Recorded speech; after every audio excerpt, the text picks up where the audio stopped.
T20 ప్రపంచ cup 2026లో వరుస డకౌట్లతో తీవ్ర విమర్శలు ఎదుర్కొన్న సమయంలో టీం మేనేజ్మెంట్ తనని ఎలా ఆదుకుందో యువ ఓపెనర్ అభిషేక్ శర్మ పంచుకున్నాడు. అమెరికా, పాకిస్తాన్, నెదర్లాండ్స్పై జరిగిన వరుస 3 మ్యాచ్ల్లో తాను 0 పరుగులకే అవుట్ అయినప్పుడు తీవ్ర నిరాశకు లోనయ్యానని, ఆ సమయంలో captain Suryakumar Yadav, coach Gautam Gambhir, senior ఆటగాడు హార్దిక్ పాండ్యా అండగా నిలిచారని తెలిపాడు.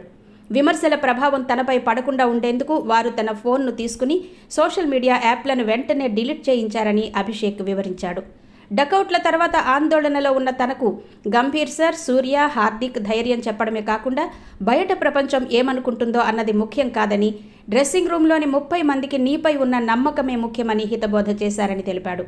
కోచ్ గంభీర్ తనను అవుట్ ఆఫ్ ఫామ్ కాదు, అవుట్ ఆఫ్ రన్స్ అని ప్రోత్సహించడం తనలో ఆత్మవిశ్వాసాన్ని నింపిందని ఈ యువ బ్యాటర్ గుర్తు చేసుకున్నాడు. టీం మేనేజ్మెంట్ చూపిన ఈ నమ్మకాన్ని అభిషేక్ శర్మ నిలబెట్టుకున్నాడు. సూపర్ 8 దశలో జింబాబ్వేపై 55 పరుగులతో పుంజుకున్న అతను కీలకమైన ఫైనల్ మ్యాచ్లో న్యూజిలాండ్పై చెలరేగి ఆడాడు. కేవలం 21 బంతుల్లోనే 52 పరుగులు సాధించి ఈ టోర్నీలోనే అత్యంత వేగవంతమైన అర్ధ శతకాన్ని నమోదు చేశాడు.